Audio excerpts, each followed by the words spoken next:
గత వైసీపీ పాలనలో ఎన్నో విధ్వంసాలు చూశామని ఏపీ పలాస ఎమ్మెల్యే గౌతు శిరీష తెలిపారు. ఏపీ బడ్జెట్ లో సమావేశంలో భాగంగా మంగళవారం తిరుమల శ్రీవారి లడ్డూ తయారీలో కల్తీ నెయ్యి వినియోగంపై చర్చ జరిగింది. ఈ సందర్భంగా ఎమ్మెల్యే మాట్లాడుతూ దేవాలయాలపై దాడులు జరిగాయని ప్రశ్నిస్తే కేసులు పెట్టారన్నారు.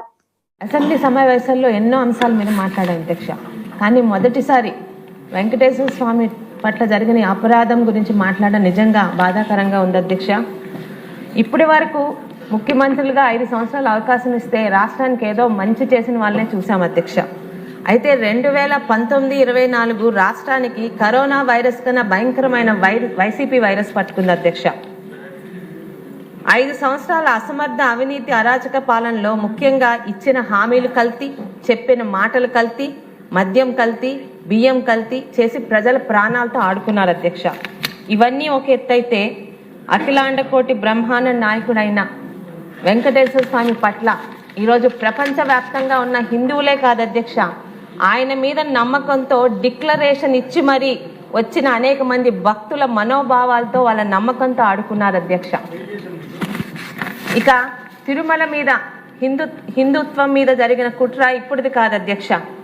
ఆయన తండ్రి హయాంలో తిరుమలను 2 గంటలుగా చేసే కుట్రతో మొదలైంది అధ్యక్ష. ఆయన అక్కడితో ఆగితే జగన్మోహన్ రెడ్డి గారు 5 సంవత్సరాలు పూర్తిగా హిందుత్వం మీద తిరుమల కొండ మీద కుట్రలు చేస్తున్నారని ఉన్నారు అధ్యక్ష. అంటే అధికారంలో రావడానికి దేవుణ్ణి కూడా ఎలా వాడుకున్నారో దానికి ఒక ఉదాహరణ పింక్ డైమండ్ అధ్యక్ష. అదే పింక్ డైమండ్ కేసుని వాళ్ళ అధికారంలోకి వచ్చాక 2020 ఫిబ్రవరిన ఆ కేసుని వాళ్ళు వెనక్కి తీసుకున్న దాన్ని బట్టే రాష్ట్ర ప్రజలకి ఈ సందర్భంగా మరొకసారి చెప్తున్నాను అధ్యక్ష, జగన్మోహన్ రెడ్డి మాట్లాడే ప్రతి మాట అధికారంలో రావడానికే. ఆ రోజు మాట్లాడిన మాటల్ని మళ్ళీ వాళ్ళ అధికారంలో కనీసం నిరూపించలేక వెనక్కి తీసుకున్నారు అధ్యక్ష. ఇక తిరుమలలో అన్యమత ప్రచారాలు అందరూ మాట్లాడారు అధ్యక్ష. బస్సు టికెట్ల మీద అన్యమత ప్రచారాలు కానీ, బ్రహ్మోత్సవాల అలంకరణలో అన్యమత చిహ్నాలు కానీ, ఆఖరికి తిరుమల వెబ్సైట్లో అన్యమత ప్రార్థనలు రావడం నిజంగా ప్రతిదీ కూడా 2019-2024 వైసీపీ హయాంలో తిరుమల తిరుపతి దేవస్థానంలో వేసిన ప్రతి అడుగు స్కామే, ప్రతిదీ ఒక కుట్రే అధ్యక్ష. ఇక అధ్యక్ష 2018న తిరుమల తిరుపతి బోర్డు డైరెక్టర్స్గా నాన్నగారు కూడా ఆ రోజు ఉన్నారు అధ్యక్ష. అంటే ఈరోజు అది చెప్పాల్సిన అవసరం ఉంది అధ్యక్ష. ఆ రోజు నాన్నగారితో పాటు మన సోదరి మరియు ఇప్పుడు మనకి హోంమంత్రిగా ఉన్న అనిత గారికి కూడా అది ఇచ్చాం అధ్యక్ష. తను ఏదో ఒక ఇంటర్వ్యూలో నా హ్యాండ్ బ్యాగ్లో భగవద్గీతతో పాటు ఖురాను, బైబిల్ కూడా ఉంటుందని ఒక మాటని తీసుకొని అప్పటి ప్రతిపక్షమైన వైసీపీ పార్టీ వాళ్ళు చేసిన రాద్ధాంతం మనందరికీ తెలిసిందే అధ్యక్ష. కానీ చాలా నిబద్ధతతో అనిత గారు ఆ రోజు ప్రమాణ స్వీకారం చేయకుండానే ఆ బోర్డు మెంబర్ పదవికి ఆమె రాజీనామా చేశారు అధ్యక్ష. అంటే అది టీడీపీ తాలూకా ఎమ్మెల్యేల తాలూకా నిబద్ధత అధ్యక్ష.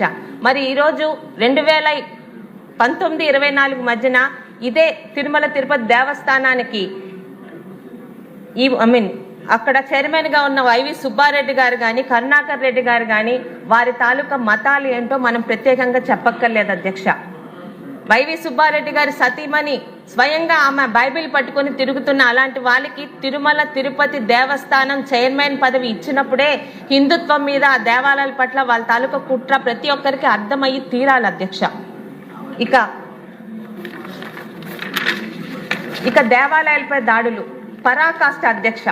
ఇన్ని చేసిన కుట్రలతో పాటు ఇన్ని సంవత్సరాలుగా ఏ పార్టీలు కానీ, ఏ ముఖ్యమంత్రులు కానీ మన రాష్ట్రంలో అధికారంలోకి వచ్చినా ఎవ్వరూ చేయలేని బరి తెగింపు గత 5 సంవత్సరాలు ఆ పార్టీ వాళ్ళు చేశారు అధ్యక్ష.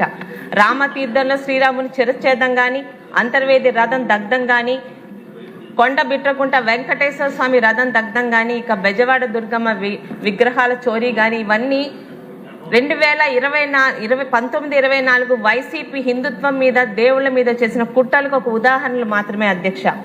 ఇక ఈరోజు టీటీడీ సాంప్రదాయాన్ని పాటించని అప్పటి పాలకులు అధ్యక్ష. ఈరోజు హిందువులే కాదు ఏ మతస్థులైనా వెంకటేశ్వర స్వామిని దర్శించుకోవచ్చు. అయితే ఒక డిక్లరేషన్ మీద ఒక సాధారణ కండిషన్ పెట్టాం అధ్యక్ష. అప్పటి అబ్దుల్ కలాం గారు కానీ, మరి మన ఉప ముఖ్యమంత్రి గారైన పవన్ కళ్యాణ్ గారి సతీమణి కూడా ఈరోజు ఆ డిక్లరేషన్ మీద గౌరవంతో సంతకం పెట్టి మరి అక్కడ వాళ్ళు దర్శనం చేసుకున్నారు అధ్యక్ష. మరి గత పాలకులు ఎలాంటి చర్యలు చేశారో మీకు తెలుసా అధ్యక్ష? డిక్లరేషన్ మీద సంతకం చేయకుండా, అలాగే సతీ సమేతంగా పట్టు వస్త్రాలు సమర్పణ చేయకుండా మనందరం శ్రీవారి ప్రసాదాన్ని నోటితో తింటాం అధ్యక్ష, ఎవరైనా ఏ హిందువులైనా. మరి కొత్తగా ప్రసాదం అంటే ముక్కుతో వాసన చూసి దాన్నే తినడం అన్నట్టు ఒక కొత్త ప్రచారాన్ని, కొత్త సాంప్రదాయాన్ని అప్పటి పాలకులు తీసుకొచ్చారు అధ్యక్ష, మనందరం కళ్ళతో కూడా చూసాం. అలాగే దేవుడి దగ్గరికి వెళ్ళడం అన్నది దేవుడికి మనం ఇచ్చే గౌరవం అధ్యక్ష. దేవుడి దగ్గరికి వెళ్తాము, దేవుడు మనల్ని రప్పించుకుంటారు. కానీ దేవుణ్ణే మన దగ్గరికి రప్పించుకునేంత బరితెగింపు చర్యలు గత పాలకుడు చేశారనేది రాష్ట్రం అంతా కళ్ళతో చూశారు అధ్యక్ష. ఇక ఈరోజు కల్తీ నెయ్యి కదా, దానికి ఎందుకంత రాద్ధాంతం చేస్తున్నారని అధ్యక్ష. కల్తీ నెయ్యి మాత్రమే కాదు, పరమ పవిత్రంగా ప్రతి హిందువు పూజించి తీసుకునే తిరుమల లడ్డూలో జరిగిన కల్తీ నెయ్యి అధ్యక్ష.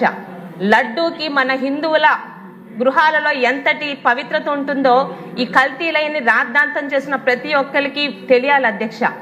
ఈరోజు సంవత్సరానికి ఒక్కసారి కాదు, జన్మలో ఒక్కసారైనా వెంకటేశ్వర స్వామిని దగ్గర నుండి ఒక్క నిమిషం కళ్ళారా వీక్షించుదామని అనేక మందికి కూడా దొరకనిది లడ్డూ రూపంలో మన ఇంటికి వస్తుంది అధ్యక్ష. దర్శనం చేసుకునే వాళ్ళు, మేము దర్శనం చేసుకున్నాము, మీరు రాలేకపోయారు, అయినా స్వామి ప్రసాదాన్ని మీకు తెచ్చిస్తున్నామని తెచ్చిస్తారు అధ్యక్ష. ఆ ప్రసాదాన్ని పరమ పవిత్రంగా వెంకటేశ్వర స్వామి మన ఇంటికి నడిచి వచ్చాడు, మనం వెళ్ళలేకపోయినా అమృతంగా మనకు ప్రసాదం పంపించానని పూజ గదిలో పెట్టి శుచిగా స్నానం చేసి ఇంటిల్లపాది కూడా ఆ రోజు ఆ ప్రసాదం తీసుకునేంత పరమ పవిత్రమైన లడ్డూకి మన హిందువుల ఇళ్లలో ఉండే స్థానం అధ్యక్ష. అది ఈరోజు ఏంటి అధ్యక్ష? లాక్టిక్ యాసిడ్, ఎసిటిక్ యాసిడ్, మోనోగ్లైజరేట్స్ ఏదైనా ఒక కెమికల్ ల్యాబ్ లో పనిచేస్తున్నామా వాటిలో కలిపేదని ఆలోచన వస్తుంది అధ్యక్ష. ఈరోజు మన చట్టాలు, మనం తినే ఆహార పదార్థాల్లో కల్తీ జరిగితేనే వాళ్ళని శిక్షించేలాగా ఈరోజు మన చట్టాలు ఉన్నాయి అధ్యక్ష. మరి అలాంటిది ఈరోజు తిరుమల లడ్డూనే కల్తీ చేసిన వాళ్ళకి శిక్షలు ఈరోజు మనం రిపోర్ట్లు చదువుతున్నాం, కానీ వాళ్ళకి శిక్షలు ఎప్పుడు పడతాయని ప్రతి ఒక్క హిందూ ఈరోజు ఆలోచిస్తున్నారు అధ్యక్ష. మొదటి నుంచి ముఖ్యంగా 2022లోనే ఆ రోజు భక్తులు కొంతమంది తిరుమల లడ్డూల్లో ఏదో తేడా వస్తుంది, ఆ లడ్డూ ఎక్కువ రోజులు ఉండట్లేదు, జిగురుగా అయిపోతుందని చెప్పి వాళ్ళు ఇచ్చిన ఒక అనామక కంప్లైంట్ ని ఏదో తూతూ మంత్రంగా ఆ రోజు విచారణ జరిపించారు అధ్యక్ష మైసూరు CFTRIలో. కనీసం దాన్ని ప్రజలకి తెలియనికుండా దాచిపెట్టి అదే కంటిన్యూ చేసి హిందుత్వం పట్ల, తిరుమల వెంకటేశ్వర స్వామి పట్ల వాళ్ళకున్న నిర్లక్ష్య వైఖరిని గత పాలకులు ప్రతి ఒక్కరికి అర్థమయ్యేలా చేపట్టారు అధ్యక్ష. ఇక ఈరోజు తిరుమల లడ్డూపై ముఖ్యంగా వైసీపీ నాయకులు చేస్తున్న చేష్టలు, మాటలు పెద్దలు అన్నట్టు దొంగే అందరినీ దొంగ అన్నట్టుంది అధ్యక్ష. వాళ్ళు చేసిన దొంగతనం బయటపడడంతో తప్పించుకునే దారి లేక ప్రజల్ని నమ్మినా నమ్మకపోయినా ఈరోజు ఏదో ఒకటి అరవాలి కాబట్టి ఈరోజు ప్రతి ఒక్కటి ఆ విషయాన్ని వైసీపీ నాయకులు ఈరోజు రాద్ధాంతం చేస్తున్నారు అధ్యక్ష. నేరం చేసిన వాడే ఈరోజు నీతి బోధలు చెప్తున్నాడు అధ్యక్ష.